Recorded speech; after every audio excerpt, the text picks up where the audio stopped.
Ya Rudi, sebelum Presiden Joko Widodo tadi memberikan keterangan pers, sempat bertemu dengan para pimpinan KPK, diantaranya ada Abraham Samad, Adnan Pandu-Praja, kemudian Zulkarnain, dan juga dari Kejagung, kemudian Kabareskrim, Wakapolri, Badrudin Haiti, dan juga beberapa menteri beserta dengan Wapres Yusuf Kala. Pertemuan kira-kira berlangsung kurang lebih 2 jam di Istana Bogor pada pukul 2 siang tadi, dan memang seperti kita ketahui bahwa Bambang Wijoyanto ditetapkan oleh Bareskrim sebagai tersangka atas dugaan memberikan keterangan palsu atau menyuruh seorang saksi memberikan keterangan palsu di depan MK pada tahun 2010 terkait pilkada di kota Waringin Barat, Kalimantan Tengah. Rudi. Baik, terima kasih Yuliana Wan melaporkan langsung dari Istana Bogor, Jakarta. Dan pemirsa, kita akan kembali mengikuti konferensi pers yang saat ini berlangsung di gedung KPK. Tapi yakinlah apa yang kita lakukan di KPK selama ini adalah sesuatu yang berguna untuk bangsa dan negara.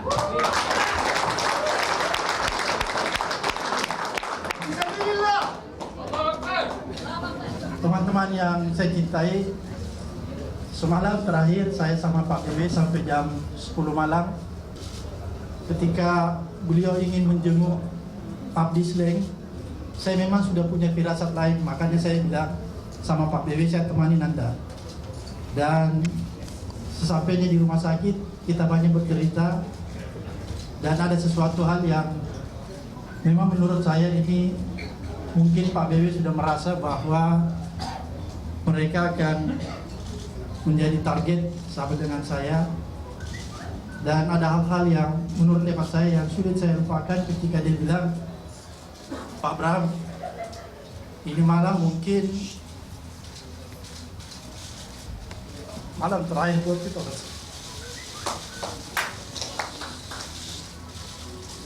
Tapi percayalah bahwa kita di KPK apapun yang terjadi, kita akan terus tegar. Masih banyak pekerjaan rumah yang akan kita lakukan. Dan percayalah, kesaliman tidak akan pernah mengalahkan kebenaran. Karena kebenaranlah sesungguhnya akan tampil pada suatu saat. Dan saya ingin katakan bahwa apa yang terjadi pada hari ini yang menimpa KPK adalah sebuah kesaliman yang tidak bisa dibiarkan sama sekali. Oleh karena itu, saya menghimbau kepada seluruh rakyat Indonesia dari Sabang sampai Merauke, kalau Anda masih mencintai kebenaran, Anda masih mencintai KPK, dan Anda masih mencintai pemberantasan korupsi Indonesia masih terus berjalan, marilah kita bersama-sama menggalang kekuatan, berpadu, bersatu, untuk terus meneriakkan ketidakbenaran yang sedang menimpa KPK. Dan insya Allah, suatu ketika lambat laun kebenaran akan tampil mengalahkan kesaliman yang sedang dialami KPK. Terima kasih.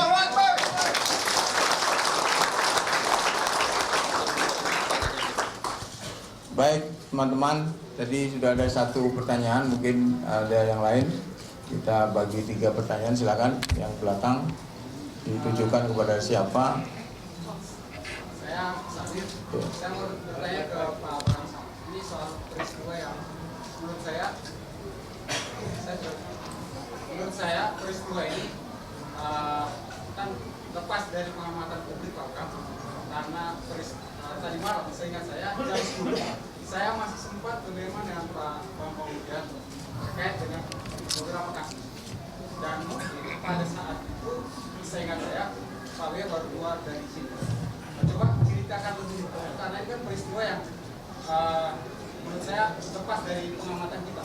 Apakah pada saat kedua dan polisi, karena yang menangkap adalah polisi, dan saya tahu polisi di bagian yang menangkap, apakah sejak awal Pak Abraham dan Pak Boyo sudah merasa diintai atau diikuti oleh pihak kepolisian? Karena ini peristiwa yang menurut saya tidak mungkin, karena hanya jam 30 ada peristiwa sebelumnya yang pasti itu pertama. Yang berikutnya, saya ingin penegasan dari KPK. Tadi Pak Adnan di Mabes Polri sudah menyatakan bahwa kasus Pak BW adalah kasus pribadi. Langkah hukum dari KPK selain mempersiapkan peradilan, apakah dari pihak KPK juga mempersiapkan pengacara? Karena Pak Willy ini kan masih pimpinan, belum dipecat, artinya ya masih berlaku lah jabatannya. Itu untuk KPK. Yang ketiga, soal isu berkalian dengan kasus Budi Gunawan.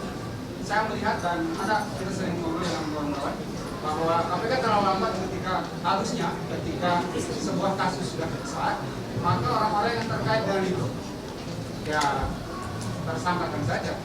Meskipun itu misalnya bintang 2 yang begitu ada, atau bintang 3 bahkan, atau bintang 1. Ya, seingat saya, ya kasus ini besar. Nah, apakah saya akan bertanya terkait kasus ini?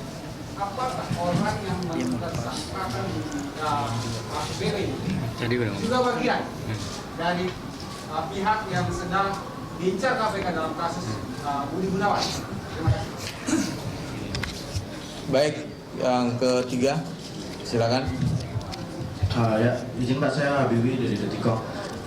Kebetulan Bapak Ketua ada di sini, jadi ini saya mau menanyakan sesuatu. Jadi ketika flashback ke beberapa tahun yang lalu ada juga peristiwa cicak versus buaya, tapi saat itu Presiden menyelesaikan dengan keputusannya. Tapi masalahnya kali ini cicak versus buaya dan banteng itu dimulai dari keputusan Presiden. Nah, mungkin Presiden lupa atau mungkin Presiden dan pihak-pihak yang ingin melemahkan KPK sengaja memberikan manuver-manuver dan serangan-serangan kepada KPK. Pertama Pak Abraham diserang, kedua sekarang hari ini Pak Willy diserang. Nah, mungkin ini perlu penegasan Pak. Serangan-serangan yang ada di KPK apakah akan mempengaruhi pemberantasan korupsi, terutama penanganan kasus terhadap Budi Gunawan?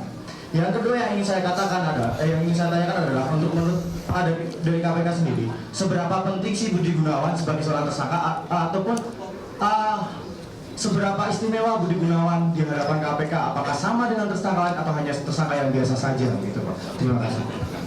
Ya, baik, terima kasih. Memang kawan-kawan, ini seperti siklus 3 tahunan. 2009 ada cicak versus buaya, 2012 ada penyerbuan, sekarang 2015. Ini kayak apa, tsunami atau apa itu. Ini saya memberikan seperti ada siklus setiap 3 tahun. Kita nggak tahu nanti 2018 apa yang terjadi. Pak Abraham, kami persilakan.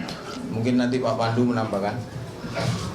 Ya, semalam saya berangkat dari sini kira-kira jam 8 ya Pak Juan. Jam 8, saya memang punya firasat agak lain. Makanya saya bilang, Pak Dewi, saya temani Anda di mobil Anda. Jadi mobil saya itu menyusul. Saya satu mobil dengan Pak Dewi. Dan selama di perjalanan itu, Pak Dewi itu main-main aja terus. Dia bilang, ini mungkin hari-hari terakhir kita ini. Oh enggak. Karena saya punya firasat, dia bilang, antum kan sudah 2 kali diserang.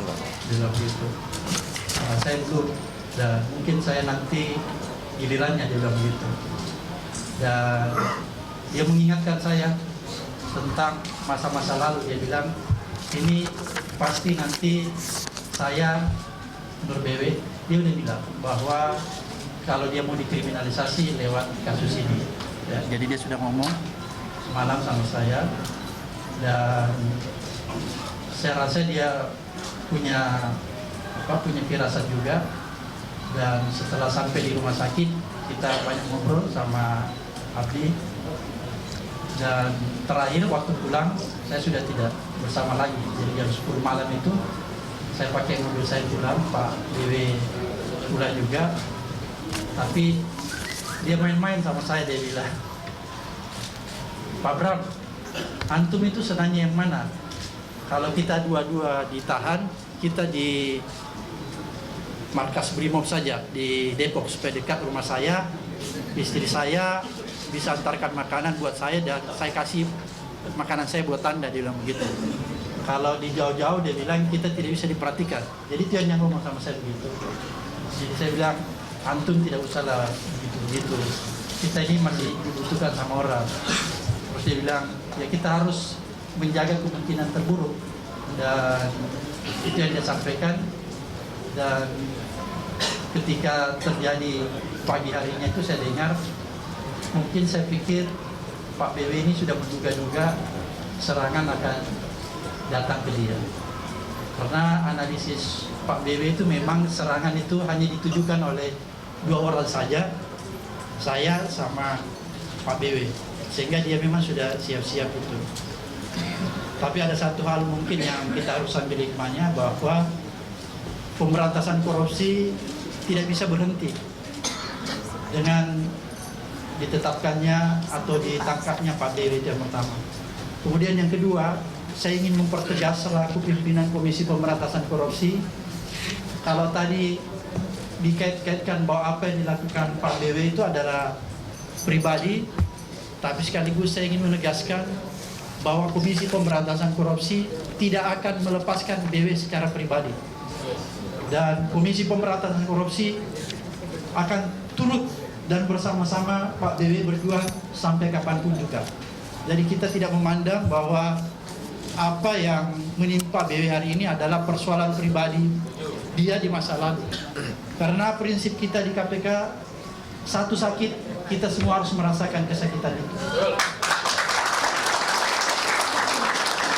Satu senang, maka kita akan merasakan kesenangan itu semua.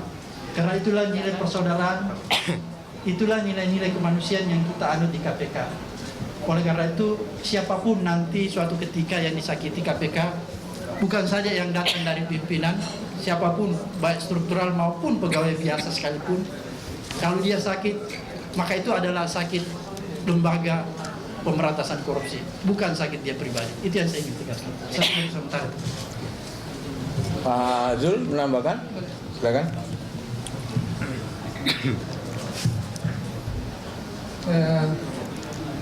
Ini betul-betul serangan langsung terhadap pimpinan KPK. Pimpinan KPK saat ini 4 orang. 11 bulan lagi kami bertugas Prendik 3 ingin bertekad mempercepat penanganan perkara-perkara besar yang sedang ditangani, termasuk perkara BG. Tapi dengan ada peristiwa yang menyedihkan ini, berarti pukulan telak menurut Undang-Undang KPK itu harus diberhentikan sementara, sehingga kami tinggal bertinggal di saat ini. Akibat konsekuensi ini, menurut hemat kami, penegak hukum paham betul terhadap itu. Berarti pemberantasan korupsi dengan cara ini adalah dilemahkan. Kami berterima kasih dukungan ini semua, sehingga kami dengan bertiga ini bisa kuat untuk melaksanakan tugas-tugas yang berat yang ke depan.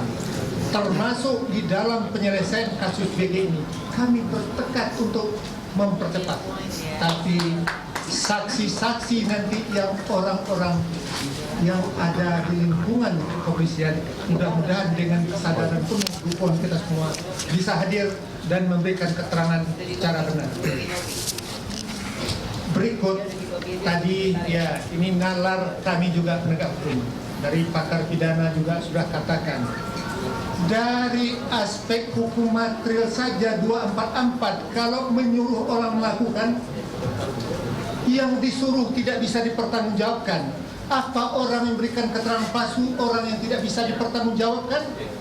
Ini nalar hukum materialnya. Secara hukum formalnya apa, atas nama SOP dan lain-lain, apa bisa orang seperti pejabat negara diperlakukan demikian?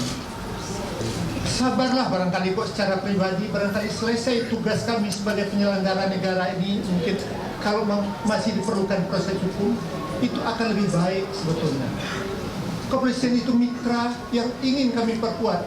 3 tahun kami sudah memperkuat bersama-sama dengan mereka, tapi dengan kejadian ini sungguh menyedihkan. Berikut ya, masalah pra-peradilan dan lain, tentu kami akan analisa secara tersendiri apa yang bisa kita lakukan sesuai dengan ketentuan Undang-Undang KPK dan etika di KPK. Demikian, terima kasih. Pak Pandu, silakan.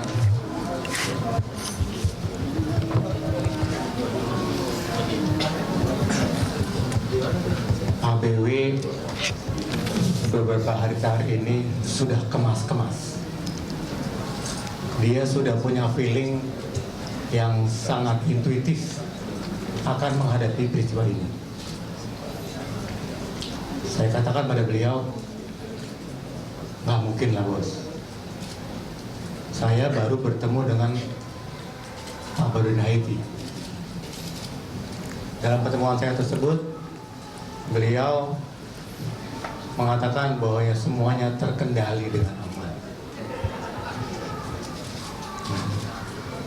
Karena penjelasan saya tersebutlah, akhirnya Pak BG merasa aman dan berani keluar rumah tadi pagi tanpa pendamping. Pak BB. Beliau keluar rumah Pak BB tanpa pendamping karena merasa aman berdasarkan penjelasan saya. Tapi tanpa diduga terjadi hal-hal yang sangat tidak kita inginkan. Maka pesannya, kalau itu pesannya agar kami terpengaruh di dalam kinerja, insya Allah nggak akan terjadi itu. Kami akan tetap bekerja seperti sedia kala. Jadi jangan ada khawatiran bahwa akan ada perubahan kinerja di KPK. Itu dari saya.